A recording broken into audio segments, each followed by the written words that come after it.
What is going on, Hawks Nation? We are back at it again for another episode of the HFTV podcast brought to you by Alex and Mac. And man, we had an eventful last week, Mac. Won some games, we lost some games, had joy, felt sadness, a lot of emotions this past week. But all in all, can't complain too much. We're sitting at 9-5, 4 games above 500.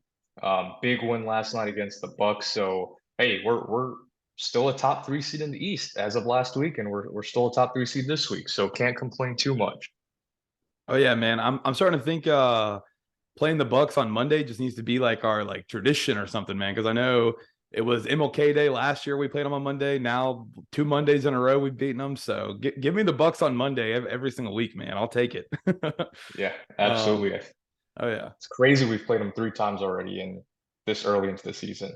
Yeah, 3 days in I mean 3 times in the last 16 days. So definitely a bunch. Like last night when we played them again, my girlfriend walked in and goes, "We're playing the Bucks again?" I was like, "Yeah, yeah, we're playing them again." So but hey, Exactly. man, I told her I'd rather get them out early than later in the season when maybe they matter a little bit more than they do right now. So I'm cool with it. Yep, Um, exactly. and like you were saying, Alex, this last week, man, it was kind of like Thanos. It was perfectly balanced, man. It was we went 2-2.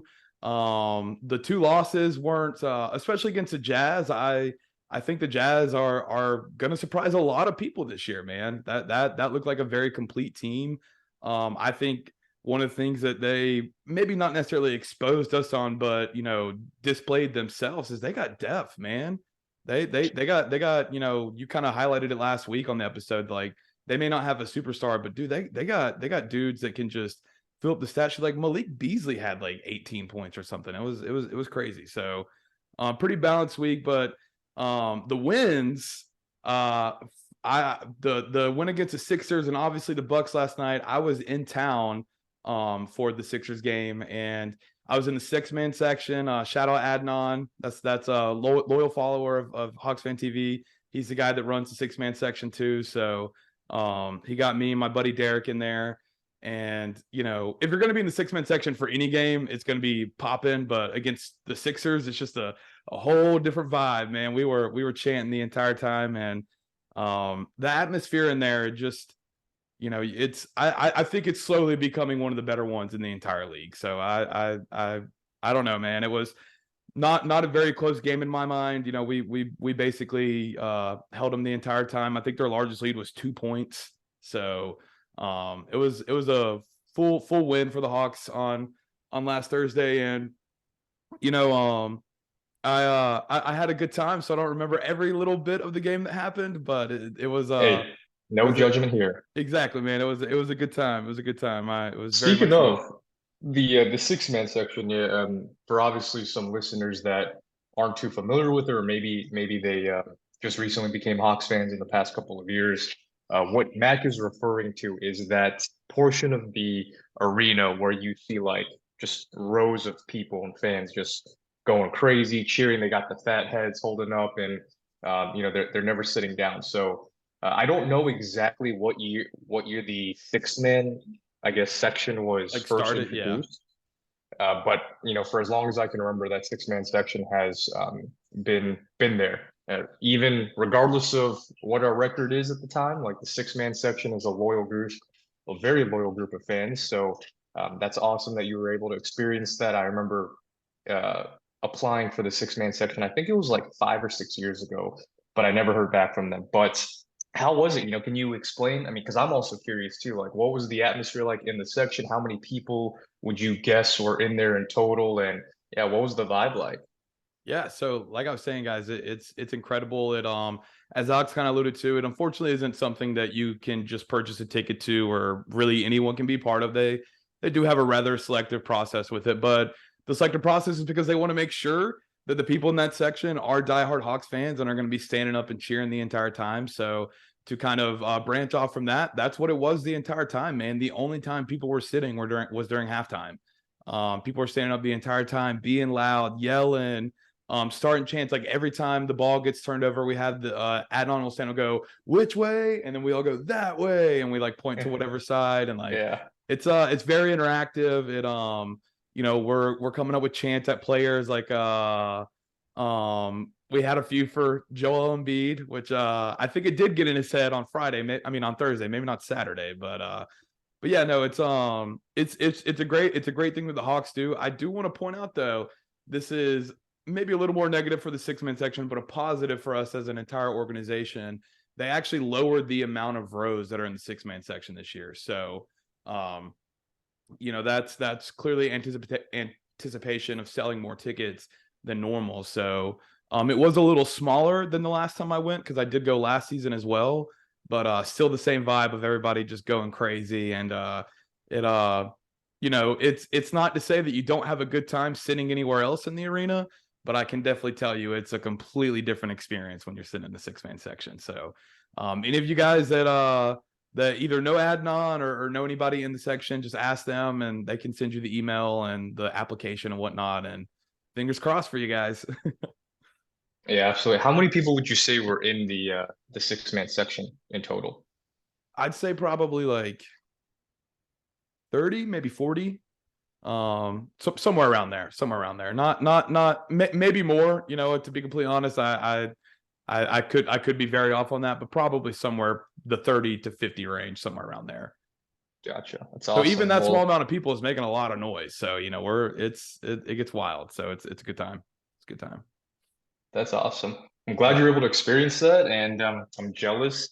And it's glad that you experienced it in a win because, yeah, like you said, that 76ers game had that 20 point lead, held their offense to pretty much nothing the entire game. And then we, of course, gave up that last kind of fourth quarter run to make it a little bit closer than what we anticipated. But all in all, still got the W. So can't complain too much. Oh yeah, no, it was a great win. It felt good to be back in the building. Season ticket holder last year, and being back just felt good. And to kind of talk about the evaluation of the game and the players. I don't know what Clint Capella is doing right now in his day-to-day routine, but he needs to keep it up and do. And I cannot take credit for coming up with this. I don't know where I saw it, but Clint Chamberlain is a real thing right now, man. That dude is getting 18 boards a game, 19 boards, 20 boards, and adding on 17, 19 points, 20 points. Like, he is absolutely killing it right now. So, like I said, whatever Clint is doing on his day-to-day right now, let's keep that up because if Clint plays like this, if Trey gets his shooting back to, like you said, the mean, ooh, man, God, it's gonna get ugly for the opposing teams real quick. So, Oh, absolutely. Yeah, Clint heard the disrespect, you guys. He heard the slander, he heard the exactly. vitriol, he heard it all. And I'll be the first one to admit, Mac, there is a good portion of the fan base that is pretty critical of Clint. Most notably when he misses those easy kind of layups and dunks and things of that nature. And honestly, you got to take the good with the bad, right? Like Clint Capella is due for at least one missed bunny at some point throughout the game. But Mhm. what he provides from a rebounding perspective, he's now up to second in the league in total rebounds. So great job for that. Very reminiscent of 2 years ago when we made that ECF run. He actually led the league in total rebounds. So he's slowly starting to get back up to becoming that elite rebounder that we knew and love. He's averaging just under 12 points a game, which is pretty solid. That's top 7 for an NBA center. But yeah, it's just the activity that he's providing, the hustle, his offensive rebounding numbers is looking a lot better now. And just to kind of give you guys some perspective, his last his last 4 games, excuse me, this man is averaging his games go 19 and 10, 14 and 15, 18 and 20, 15 and 19. So just absolutely a monster on the glass, giving us efficiency from a scoring production standpoint. And yeah, he's doing this. He's looking exactly like what he looked like 2 years ago. Obviously, last year was his down year. He got hurt, but man, I'm very pleased with what we've seen from Quint, and I'm hoping he can keep this up and he just stays healthy because that Achilles injury definitely hurt him last year. Oh yeah, but I think you kind of nailed it on the head. He's clearly looks healthier. He's got a little bit more bounce in his step, and the Jazz game, right? 10 offensive rebounds.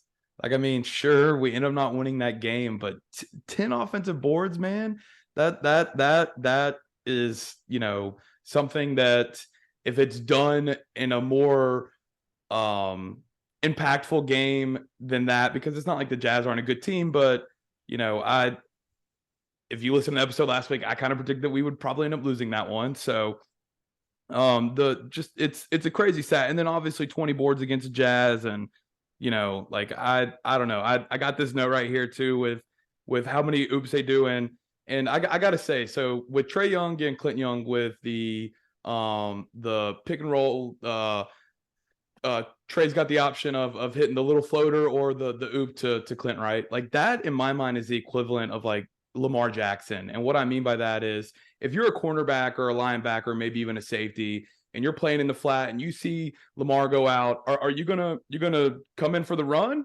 But what if he hits, Mark Andrews for a 30-yard pass? Like, not to get on another sport too much, but I'm saying like it's almost indefensible. Like, I don't know how you actually play defense on that. Like, because Trae has proven that in a split second he can make the decision of, oh, so you're going to come on me? All right, let me just toss it up to Clint real quick. Or like, oh, you want to go on Clint? All right, he's wide open lane for me. Let me hit this floater real quick. So I think it's one of the more indefensible plays like in basketball right now. So my little note is if this current Hawks team wins a championship, the statue that's built outside of the arena needs to be an alley-oop of Trae Young to Clint Capella. I don't know if that would even be possible, but God, that needs to be the statue for sure. Yeah, no, the PNR that we have with Trae, obviously we've been used to seeing that. It's just been a stupid OP play. Like, it's just, yeah, it's really good, and it would be even better right now. Like, obviously for all of our Hawks fans watching and listening, Trae's struggling from the field mainly. His turnovers aren't that much of a worry, and he's still getting high assist numbers, which is great. So he's still finding ways to impact the game. But man, he's definitely in probably the biggest shooting slump of his career, and like this isn't too crazy because we're pretty used to seeing Trae get off to fairly slow starts, but usually by like game, you know, 14, 15, you start to see the old Trae Young back, and he's still in a slump. So I'm really hoping he can turn this around. But as you mentioned, that pick and roll, whether it's with Clint or John Collins or whoever it may be, he has that such like it's literally like a split second where he has time to analyze everything, whether he's going to shoot the floater, he's going to pull the mid range, throw the lob up. But yeah, he's by far the best pick and roll player in the NBA. Not just pick and roll point guard, but just the best pick and roll player ever, in the league right now. So I'm liking what I'm seeing, especially once the shooting numbers start to increase, because I know they will. Then this team is going to be on a completely different level. Because I'll be honest, Matt, there were a couple of games that we lost because of Trae's, inefficiency when it comes to scoring the basketball. But that's okay. You just like Clint, you got to roll with the good and the bad. But Trae single-handedly brought this organization into relevancy ever since he came here, right? The past 30 years before that, sure, we made some playoff runs and had that 60-win Hawks team, but the national media folks, they weren't really talking about the Hawks. We didn't have that one, superstar player that a lot of these other elite teams have, but now we do. So Trae gets a long leash for me, at least, right? Like, sure, I'm gonna call him out on his bad shooting nights, but Trae's still Trae. He is the reason why this team is today, and we should be grateful. But yeah, once Trae starts hitting, especially his three ball, and he starts making some of these routine floaters and layups that we've seen all throughout his career, this offense is going to go from like the 13th best offense to easily back to top 5, with just Trae getting on it. But I'm confident he's gonna find his rhythm soon. Yeah, and it's you nut around the head. Is actually one of my stats, 13th in offensive rating right now, but 6th in defensive. So once Trae's shooting bounces out, because I got his shooting numbers for each game, the last 4 games, and I could read all of them, but as I was reading them, as you were saying, I was like, you know what, I don't even want to say these out loud. So it's not looking super pretty. He's not super efficient right now, but again, I think you kind of said it perfectly. He has a long leash. And if you as a Hawks fan don't have Trae Young on a long leash, then find another team to cheer for, man. Because he, like you said, he's put this team on the map DeJounte Murray would have never wanted to come here if Trae Young didn't play here. Okay. Like he's put this team on the map, and he's allowed to have shooting slumps. All right, guys. Everything will be okay. I promise. Absolutely. But yeah, so basically, went over the first two games. So we'll kind of segue into the next two here. Before we do, though, you want to give a shout out to our main men at Firmament Solutions. Yes, sir. Yes, sir. Glad you brought that up. Guys, Firmament Solutions, really good people over there. When you're reaching to build a physical network, y'all, to build a physical network for the future, only networks that scale with the technology will do. So at Firmament Solutions, the industry leader in information highway construction building, they are backed by leading manufacturers. Their services are all white label, guys. So you can actually present them as your own, and then their clients will get the contracts. Firmament will actually provide the services. So you can learn everything that they do at firmamentsolutions.com. That is www.firmament, FIRMAMENT solutions.com. So go check those guys out. Go follow their Twitter at Firmament Solutions, and see what they have to do, because they do some really good work. So shout out to you guys. Oh yeah, always shout out Firmament, man. Cool. So yeah, the second Sixers game wasn't the same results as the first one, but that's okay.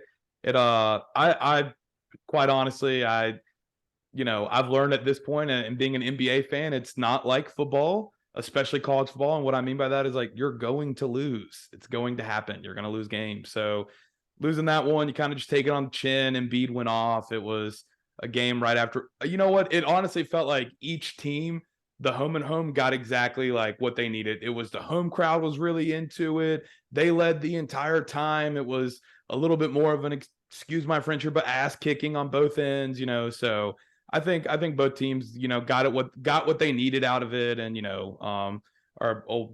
not look back on it with any real emphasis. I will say Joel Embiid had himself quite the weekend. He went off against us on Saturday, and then Sunday he was on my fantasy team, actually put up 115 fantasy points. So dude had himself quite the weekend. I do think it was a little noteworthy that Onyeka actually missed the second Sixers game for personal reasons. I don't want to bring that up, meaning that, just hoping everything's okay. That's all I'm saying. I'm hope everything's okay with the young man, and that's not anything that will get in the way later on in the season. But yeah, man, what were your thoughts on that second Sixers game?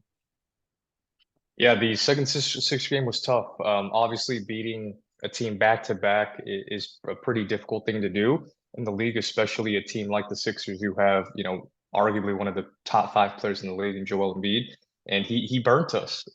Now I'm gonna be a little bit of a homer here. I'm only crediting that loss simply because Onyeka was out of that game. Obviously, Nate had to tweak some rotations and play some guys more minutes that typically wouldn't be accustomed of getting inside the game. So, the loss of Onyeka certainly hurt us. And guys, a lot of people like to debate, oh, Onyeka needs to start. We got to trade Clint so Onyeka can, really blossom into a full-time starter, or we got to get rid of Onyeka, trade him for another piece, yada, yada, yada. This is the benefit and the luxury of having two elite centers that can play defense, right? I'm not saying both Clint Capella and Onyeka are elite centers. However, they are elite defensively, right? And they just provide full 48 minutes of lockdown defense. And he was sorely missed the other night. But, credit to the 76ers. They took advantage of it. Joel Embiid had a great game. And, it's like I said, it's tough to beat teams back to back, right? In a home and away situation. So I figured we were going to split at least one of those. But you got to take it on the chin and move on to the next one. And that's exactly what we did against the Milwaukee Bucks a couple of days later in Milwaukee on the road, and we come out with a beautiful W. Oh yeah. No, and like we were saying in the beginning of the episode, playing the Bucks on Monday, I think that just needs to become our new tradition. But the game last night, for all of you that watched, I would guess most probably watched it too. It was again, man, it was just a wire to wire win. The Bucks' largest lead was 3, and that was with about halfway through the first quarter. So we led the entire time. Obviously that lead, would get a little smaller here and there, but the entire time, man, we were up pretty big. So I think the biggest takeaway that I got from the Bucks game last night, combined with the one last Monday, was that I think we actually have three dudes who can play maybe not the third guy elite, but borderline elite defense on Giannis, and that's obviously Clint, Onyeka, and I think Jalen Johnson can get in there and mix it up, man. Like that, Jalen is. What I've seen from Jalen this year just makes me so damn excited, because when that dude figures out the game a little bit more and just the nuances of playing the professional sport, God, man, he is going to light it up, dude. He is so gifted athletically. And don't get me wrong, you see a lot of dudes like Jalen slip through the cracks. And, not just the NBA, even the NFL, MLB, all of them. You being a freak of nature athlete in 2022 doesn't necessarily mean that you're going to be, great at your respective sport. But, man, he is a freak of nature, man. And I'm just too excited. And, I saw a comment from Onyeka recently about Jalen, and just saying how much he loves the dude and how hardworking he is. And again, I'm not saying, that wasn't true about Jalen last year, but that's not what you were hearing, so I'm just love that, it seems to be going well for the young man. So I don't, but to wrap it up, because don't have much to say about the Bucks win here. Some team stats for the Hawks so far: 16 games in the season that I think are a little eye-opening. 10th in points per game, which I think is good. Obviously, you're top 10, but I'd like to see this a little higher. We're 5th in rebounds, which I think is like you were kind of alluding to our two elite defensive centers. That's representative with that stat right there. But something that I thought was a little eye-opening to me is 16th per game in assists. And I think going into the season with adding DeJounte and Trey, and both of them being so good at passing the ball and having such high assists and, their career averages, that, we probably would have guessed that we would be doing a little bit better in that category. So I don't know if that's very indicative that, the team is not able to, rotate the ball well. We'll see what happens. One stat that I got to say, and I'll hand the mic over to you: 5th worst in 3-point shooting percentage. So, needless to say, that improves just a little bit. And I think, our record is 11-3 instead of 9-5. You know what I mean? So just gotta start hitting our 3-point shots a little bit more. Yeah, no doubt, no doubt. And I think that number will increase. I think, like, in a vacuum, when people see our roster now compared to last year, the loss of Gallo and Kevin Herter and things like that, people are automatically going to assume, oh, this team is just a significantly worse 3-point shooting team. We don't have spacing, etc. We don't have shooters coming off the bench. I think Bogey coming back is certainly going to help a lot of that. And I don't know if you caught this, but the Milwaukee Bucks tweeted a video last night after the game, and there was a little snippet of Bogey, dapping up some Bucks players, and what seemed like he was talking about his injury, but all you could hear was 30 more days. So I don't know, I don't want to make assumptions, but one might guess that could be his timetable to return. So basically a month from now, which actually, if that were the case, Mac, I'd be pretty ecstatic, because my like very cautious prediction was, I think he's going to come back by like Christmas or New Year's time. But if he came back a month from today, that's actually a little before Christmas, so I'll take it. But again, that's just speculation. I don't want to get fans too excited, but nothing official yet. But he did say 30 more days. I can only hope that's when he's going to come back. And also, before we wrap up, want to give a couple of shout outs. Nate McMillan, for as much shit we give him in terms of just managing the rotations and his timeout management, he's done pretty well these last couple of games. Last night against the Bucks, didn't play Justin Holiday one bit, which was very surprising to me. And AJ actually was the first player off the bench before Justin Holiday. So And we stuck with AJ Griffin pretty much the entire game, and Justin got 0 minutes of play time. Now, maybe that could have been because he was dealing with an injury or whatever the case may be, or that could have been just a decision from Nate to give AJ Griffin some minutes, right? We saw what he did against Philly, where he didn't play all game. We were down by double digits. He brings in AJ in the fourth quarter for the Plays the first entire time fourth. all game, and he plays the entire fourth, put some energy and life back into this team. We get it down to like 5 points with like 3 minutes left. And then obviously we couldn't, close the gap and get the win. But, that's what AJ did. So it's nice to see Nate kind of take that on the chin and say, you know what, I screwed up the last game. Let me play you more minutes today. And that's exactly what he did. Now, I'm not saying we won that game because Justin Holiday got zero PT, but that certainly could have been a factor for the result that we got. And yeah, also to chime in on Jalen Johnson, he's been playing like really solid, borderline, dare I say, like great one-on-one, like on-ball defense, right? Like obviously with his experience and things like that and his age, his off-ball stuff is a little questionable, and you can see him kind of get lost at times. But man, once he's guarding a player just straight one-on-one, especially in the post, he's been doing really well. So I'm excited to see that from Jalen. Hopefully he can keep that up because Jalen's hit or miss. Some games he'll play really well and he'll play 15 plus minutes a night, or some nights he might play 9 minutes a night and just barely do anything. So I want to keep seeing that consistency from him. And also last thing, the JC conundrum, right? First and foremost, I love JC, and I know he's loved by many Hawks fans. And you know, let me go on record and say this, Mac. Like I am a JC fan. I'm an advocate. I love the Baptist, and I want him to succeed.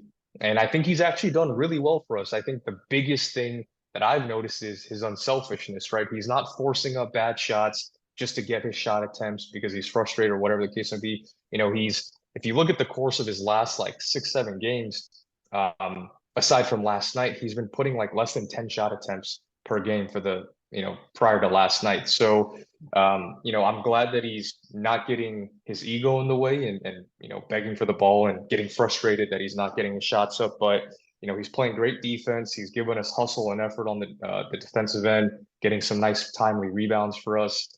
The one thing I got to say, though, he needs to improve his 3-point shooting because these looks that he's getting are wide open, like wide open looks from the top of the key or from like the elbow three area, and he's just bricking them. I forget the exact stat, but last night after he made that three, I think he was like 5 of 43 on his last 3-point attempts, right? And he's shooting under 15% from the 3-point distance, not counting the first 2 games against the Magic and the Rockets. Outside of those first 2 games, he's been shooting like under 15%. So a little worrisome, but I'm hoping he can come back, and maybe it's his finger that's messing up his shot. But all in all, I'm still pretty pleased with JC. He's still shooting the ball efficiently once he attacks the rim and gets the basket. He had a nasty drive in late in the game last night. I'm sure you saw where they trapped DeJounte. He kicks it out to JC at the top of the key, and instead of settling for the three because he hasn't been on, he makes a conscious effort and attacks the basket, takes it in basically the chest of Brook Lopez and finishes through contact. So great to see. So again, good stuff from JC. Just need to see that 3 ball hitting a little bit more consistently, along with Trey and some other guys. But yeah, all in all, we're 9-5. If we win tomorrow night, Matt, tomorrow night's the big test, in my opinion, because right now the Bucks, they're a great team, but they're not at full strength right now. They're a way different team once Chris Middleton and Drew Holiday come back. Right. So, you might even say we got a little lucky last night, but hey, that's okay. We played them without Trey Young the game before. And I think this test against Boston, they have the #1 rated offense in the league, like an historically good offense, and they're still a pretty good defensive team. I think Clint and JC are going to need to eat tomorrow night because they're great on the perimeter, right? They got a lot of guys they can throw at Trey and DeJounte and Dre. They got Marcus Smart, Derek White, Jaylen Brown. Tatum's also playing defense at a high level this year too. So they have 4 or 5 guys that are pretty well do well on the perimeter, but they're lacking Rob Williams. No Rob Williams means their interior defense and rebounding should be their weakness, and that's what we got to capitalize. And I'm hoping Clint and JC both finish the game with double-digit rebounds. I'm hoping they each get 2 or 3 offensive rebounds. But tomorrow's going to be a huge game, man. And if we win tomorrow night and we finish the night at 10-5, I think that's going to be a pretty good barometer for like how good this team is, because the Celtics are the best team in the league right now. Oh yeah, no, tomorrow should be popping. It's obviously huge game against the Celtics. They were in the finals last year. For those of you that haven't seen it yet, I think he's officially taken the name of the first part of his name, but Young Jeezy, I guess it's just Jeezy now, will be performing halftime. Jeezy. So Atlanta hip hop legend will be in the building tomorrow performing. So it should be popping, man. It's definitely one of those games where I wish I did not live in Jacksonville, Florida. So yeah, Jeezy man. the snowman. Exactly, man. Jeezy Snowman. I'll wrap it up with just kind of, comment on a couple of things you said. The JC and Jalen thing, like a lack of efficiency. I mean, not efficiency, the lack of consistency, excuse me, for Jalen right now. I think that's just them. Those are the breaks, man. He's basically a rookie. You know what I mean? Like he only played 120 total minutes last year. So basically a rookie. So him being a little inconsistent, that's fine with me. And with John being inconsistent, I think, it's hard to tell exactly what it could be, because when he plays well, like he'll drop 20 and 13, or something. Like he'll have a damn good game, and then the next game he'll shoot 1 for 6 and have 4 points and 2 rebounds, and it's like, what happened? So the inconsistency with John right now, it's kind of hard to pinpoint the exact reason or reasons. It may be more than one. So I'm not too worried about it. I'll say this though, for some of those John Collins stands out there, when people criticize John, it's okay. You guys, it's okay. You'll be fine. You'll be fine. But it's all love, Exactly. guys. We It's all love It's all JC. love. Yeah, it's all love, man. It's all love. But yeah, man, we'll wrap it up there, and hopefully this time next week we'll have 3 games between the next time we record. So hopefully it'll be 3-0. But if the Hawks are gonna be the way they've been this season, I'm sure it'll be 2-1. But hey, man, I'll take 2-1 all day. So nothing wrong with Yeah. that. I said if we can come out of this 5 prior to the Jazz game, if we can come out these next 5 games 3-2 or 4-1, that's a big win, right? Because these are all playoff caliber teams. These are good teams that we're facing. The 4-1 dream is still alive, but that we got to win tomorrow night. But I'm feeling good because I think with the Cavs, I don't know the situation with Donovan Mitchell. I think he's still hurt or dealing with an injury, so it's very possible we play them without their star player. And then the Raptors obviously are missing Pascal Siakam, their best player. So this is a great opportunity for us to start building that little buffer between us and some of these lower seeded teams. But man, if we can win tomorrow night, I'm pretty damn confident that we're going to beat Toronto and Cleveland in those next 2 games. So that would make my 4-1 prediction accurate. So we'll see what happens, y'all. But as Max said, we got 3 more games from now until the next episode. So hopefully we're celebrating a 3-0 streak. But other than that, we really appreciate you guys listening. Don't forget to follow us on all of our social media accounts on Twitter and Instagram at HawksFanTV. We're also giving away free tickets to the Raptors game this Saturday. So if you want to enter, just follow us on HawksFanTV at Twitter. And, you just look at our pinned comment and you'll be able to enter. All you have to do is retweet and like the tweet. So we'll be giving away tickets all season long, but you won't know about it unless you subscribe to the podcast or you follow us on Twitter or Instagram. So make sure you do that. Other than that, we love you guys. Go Hawks, and thank you guys for listening. Oh yeah, guys. Y'all have a good night, Hawks fans. And as Alex said, check us out on all platforms: YouTube, Spotify, Apple Podcasts, Amazon Music, whatever it is, man. We got you guys covered. So be looking out for the next episode, Hawks fans. And as always, go Hawks, baby. Yes, sir. Go Hawks.